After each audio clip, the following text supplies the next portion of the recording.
बिस्मिल्लाहिर्रहमानिर्रहीम। अल्हम्दुलिल्लाहि रब्बिल आलमीन।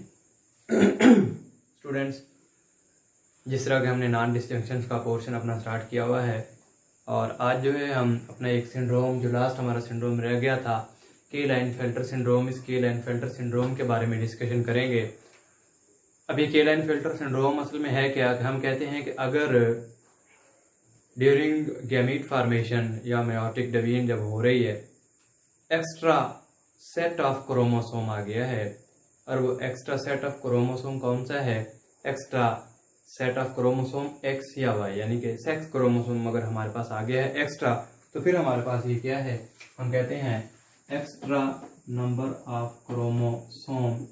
इसमें हम ये बात कहते हैं एक्स्ट्रा नंबर ऑफ क्रोमोसोम, यानी कि हमारे पास क्या है? एक्स्ट्रा नंबर ऑफ क्रोमोसोम अगर आ गया है तो हम ये कहते हैं कि हमारे पास क्या है? Additional sex chromosome.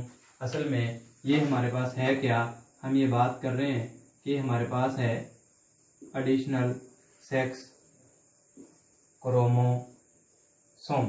अब इसमें एक्स भी हो सकता है और इसमें वाई भी हो सकता है। दो हमारे पास सेक्स क्रोमोसोम हैं, बाकी सारे ऑटोसोम्स हैं।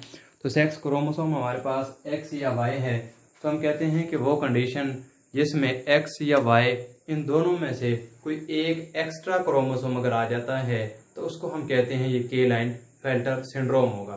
जिस तरह के हमारे पास क्रोमोसोम है 46, 44 में ऑटोसोम्स क्रोमोसोम है, 2 उसमें सेक्स क्रोमोसोम है।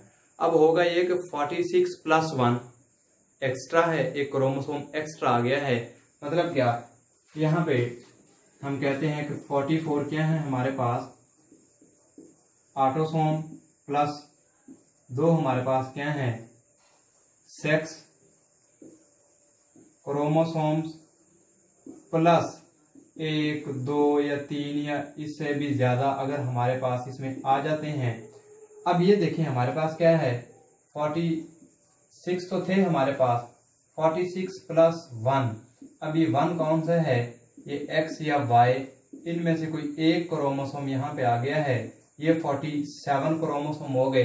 जब ये 47 क्रोमोसोम होंगे तो हम इसमें ये कह रहे हैं के-लाइनफेल्टर सिंड्रोम में एक्स्ट्रा क्रोमोसोम है जिसमें हमारे पास एक्स और वाई जो है ये आया। अब जब एक्स और वाई इसमें आ गया है तो ये हमारे पास क्या है? Extra sex chromosome. ठीक है, एक्स और वाई इसलिए साथ लिखा है कि सेक्स क्रोमोसोम अगर इसमें एक्स्ट्रा आ गया है, ऑटोसोम में 46 पूरे थे, एक एक्स्ट्रा क्रोमोसोम आ गया, वो वाई है या वो एक्स है, दोनों में से कोई एक हो सकता है। तो फिर हमारे पास क्या होगा? ये के-लाइनफेल्टर सिंड्रोम जो है ये इसकी फॉर्मेशन हो जाती है। हम कहते हैं जिस तरह हमारे पास ये 47 क्रोमोसोम है, इसमें हम कहते हैं कि हमारे पास क्या है? ये अगर हमारे पास सिचुएशन आ रही है ये वाली, ठीक है, ये तो थे हमारे पास ये वाले, अब लेकिन इसमें ये जो एक्स्ट्रा क्रोमोसोम आ गया है इसकी वजह से हमारे पास क्या हो गया है?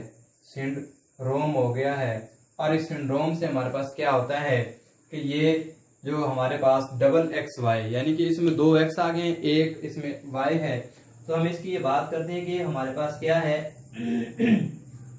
ये मेल लाइक जो है, ये असल में इसकी जो प्रॉपर्टीज होंगी वो मेल लाइक होंगी और इसमें क्या होगा?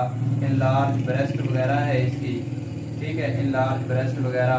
और जो टेस्टिस हैं वो जो है वर्कलेस होते हैं, वो वर्क नहीं कर रहे होते, यानी कि स्पर्म प्रोडक्शन नहीं होती।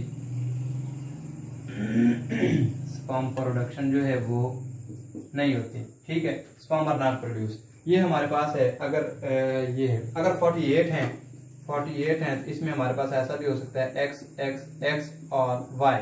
अब यहाँ पे 2 एक्स्ट्रा सेट ऑफ क्रोमोसोम आ गए, यहाँ पे हमारे पास 49 भी हो सकते हैं, एक्स एक्स एक्स एक्स और ये वाई। ये तो हमारे पास एक हो गया। अब इसमें 3 है, इसमें हमने कहा कि हमारे पास 2 हैं, इसमें हमने कहा हमारे पास 3 हैं। अब इसकी और कंडीशन भी हो सकती है कि हमारे पास इस तरह भी हो सकता है एक्स एक्स, अगर हम इसकी बात करें इसकी, ठीक है, यहाँ पे एक्स एक्स और इसमें इस तरह से भी हो सकता है कि वाई क्रोमोसोम आ जाए इसमें, ठीक है। अब ये देखें यहाँ पे भी जो है नॉन डिसजंक्शन हो रही है। तो इस नॉन डिसजंक्शन के नतीजे में जो कहाँ पे हो रही है सेक्स क्रोमोसोम में, तो हमारे पास बनने वाली जो है वो हमारे पास अब इसमें जो प्रोड्यूस होगा ये मेल लाइक कैरेक्टर होंगे इसमें सारे के सारे, क्योंकि एक्स क्रोमोसोम भी है।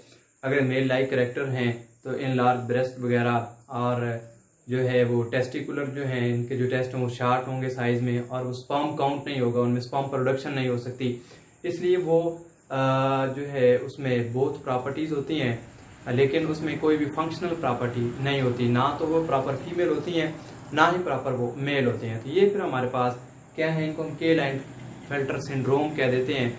ये ड्यू टू क्रोमोसोम एबनॉर्मेलिटी की वजह से क्रोमोसोम नॉन डिसजंक्शन अगर प्रॉपर नहीं हो रही तो फिर हमारे पास ये वाली कंडीशन जो है ये प्रोड्यूस हो जाती है, जिसमें एक्स्ट्रा सेट ऑफ क्रोमोसोम जो कौन सा है, extra set of sex chromosome, x या वाई क्रोमोसोम इसमें एक्स्ट्रा अगर आ गया है तो फिर हमारे पास ये कंडीशन होती है।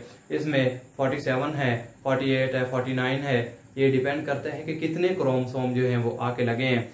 अगर हमारे पास सिर्फ एक एक्स क्रोमोसोम आके लगा है तो हम कहते हैं कि ये 47 हो गए, अगर 2 हैं तो 48 हो गए, अगर 3 हैं तो 49 हो गए, इस तरह से। यानी कि वो एक्स एंड वाई तो हमारे पास है ही है, 45 और 46 तो हैं, लेकिन अगर उसमें वाई एक आ गया है एक्स्ट्रा, एक या एक्स एक्स्ट्रा आ गया है तो हम उसमें कहते हैं कि हमारे पास क्या है, ये नॉन डिस्टिंक्शन हो रही है। नेक्स्ट हमारा एक लास्ट छोटा सा टॉपिक है जो कि हम कहते हैं एपोप्टोसिस या सेल डेथ, हम कह लें उसको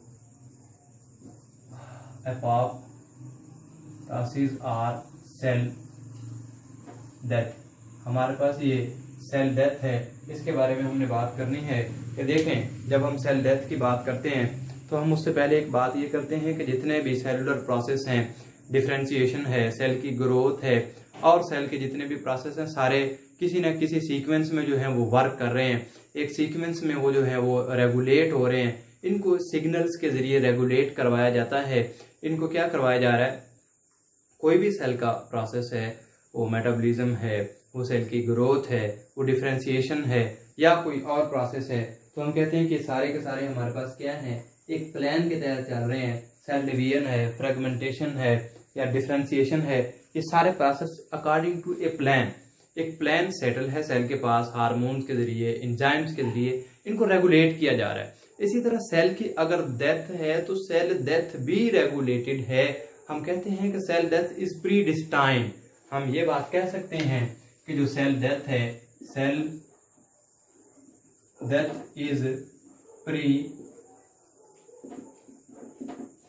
डिस्टाइन। प्री डिस्टाइन का मतलब क्या है कि हमारे पास जिस सेल की डेथ हो रही है उसके पास पहले से ये प्लान है, उसके पास पहले से ये रेगुलेशन है कि इस सेल ने इतने टाइम बाद, इतने ड्यूरेशन बाद इसकी डेथ हो जाएगी, इसका जो प्रोसेस है वो सारा स्टॉप हो जाएगा। जिस तरह आरबीसी की एग्जांपल है हमारे पास के 120 डेज बाद आरबीसी जो है वो डिस्ट्रॉय कर जाते हैं, उनकी डेथ हो जाती है। अगर उनकी डेथ हो जाती है इसका मतलब है कि उनमें कोई ना कोई रेगुलेटरी सिस्टम मौजूद है जिसके जरिए उन्हें ये बताया जाता है, जिसके जरिए उन्हें ये प्रोसेस पता चलता है कि 120 डेज बाद हमारी क्या होगी, डेथ जो है वो हो जाएगी। तो इसलिए हम कहते हैं कि सेल के पास क्या है, एक मैकेनिज्म है सिग्नल्स के जरिए, तो उसमें फिर सेल की जो है वो डेथ हो जाती है। तो हम कहते हैं कि सेल की जो है वो डेथ दो तरह से होती है। एक हम कहते हैं एब्सेंस और survival, in the absence of survival signals, जिसको हम कहते हैं एपोप्टोसिस। तो सेल डेथ हमारे पास क्या है, इसके दो हैं हमारे पास, एक है एपोप्टोसिस तो हम एक है, दूसरी हमारे पास है नेक्रोसिस। ये दो हमारे पास सेलुलर डेथ हैं। तो एपोप्टोसिस के बारे में हम बात करते हैं। जब एपोप्टोसिस की हम बात करते हैं हम कहते हैं cell suicide in the absence of survival signal. हम कहते हैं कि यहाँ पे सेल सुसाइड है किसमें, इन the absence of survival signal. जब सेल के पास कोई सर्वाइवल सिग्नल प्रेजेंट नहीं है, सेल है और सेल के पास कोई भी हम कह लें कि जो सिस्टम है, कोई भी सिग्नल यहाँ पे प्रेजेंट नहीं है जिसके जरिए क्या किया जा सके, हम कहते हैं कि जिसके जरिए इसके पास सिग्नल हों और उसके बगैर ही अगर सेल की डेथ हो जाती है, इट्स एपोप्टोसिस। इसको हम कहते हैं हमारे पास एपोप्टोसिस है। और नेक्रोसिस को हम कहते हैं कि हमारे पास killing signal from other cells. ठीक है, हम इसको कहते हैं killing signal from killing cells from other cells.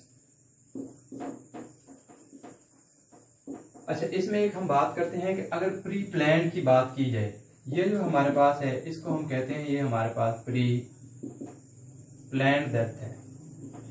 ठीक है, सेल जो है उसमें कमिटमेंट होती है, सेलुलर कमिटमेंट है। इसमें हमारे पास एंजाइम्स हैं, इसमें हमारे पास हार्मोन्स हैं, इसमें हमारे पास सिग्नल्स हैं, ये प्रोवाइड किए जाते हैं सेल को और फिर उसकी डेथ होती है। और ये जो नेक्रोसिस है हम इसको सडन डेथ भी कह देते हैं। और अगर टिश्यूज की डेथ की वजह से, ठीक है, अगर टिश्यू डैमेजिंग की वजह से भी डेथ जो है सेल की डेथ हो जाती है और उसको हम कहते हैं ये हमारे पास क्या है, नेक्रोसिस। तो हम कहते हैं कि ये तो हमारे पास दो प्रोसेस हो गए सेलुलर डेथ के। फिर हम कहते हैं कि इसमें फिर सेल में चेंजेस क्या होती हैं ड्यूरिंग एपोप्टोसिस। तो हम चेंजेस की बात करते हैं कि इसमें चेंजेस क्या होती हैं। Changes in cell, changes in cell किसमें, जब एपोप्टोसिस हो रही है। तो एपोप्टोसिस है, देखें ये एक प्री प्लान्ड डेथ है, तो इसमें हम कहते हैं कुछ चेंजेस होंगी। जिस तरह सेल क्या होगा, सेल श्रिंकेज, सेल जो है वो श्रिंक कर जाएगा, सेल का जो साइज है वो कम हो जाता है और हम कहते हैं कि साइटोप्लाज्म इसका फिर कंडेंस हो जाएगा।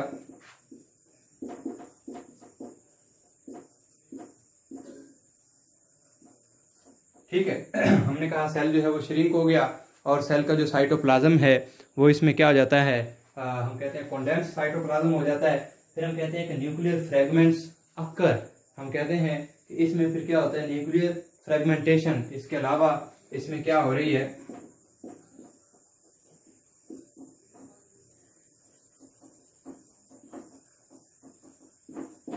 न्यूक्लियर फ्रेगमेंटेशन हो रही है कि न्यूक्लियर फ्रेगमेंटेशन जो है वो हो गई। फिर हम इसमें ये बात करते हैं कि हमारे पास और भी इसमें काफ़ी ज़्यादा इंटरनल जो है वो चेंजेस होती हैं। सेल को प्री प्लान्ड सेल को तैयार किया जाता है ताकि सेल की जो डेथ है वो एक हार्मोनल और सिग्नल के जरिए परफॉर्म की जा सके। तो इसमें हम कहते हैं कि इसके पास डिफरेंट स्ट्रेटजीज होती हैं सेल के पास, जिनको ये अपनाते हुए क्या करता है कि सेल की जो डेथ है वो पॉसिबल हो जाती है।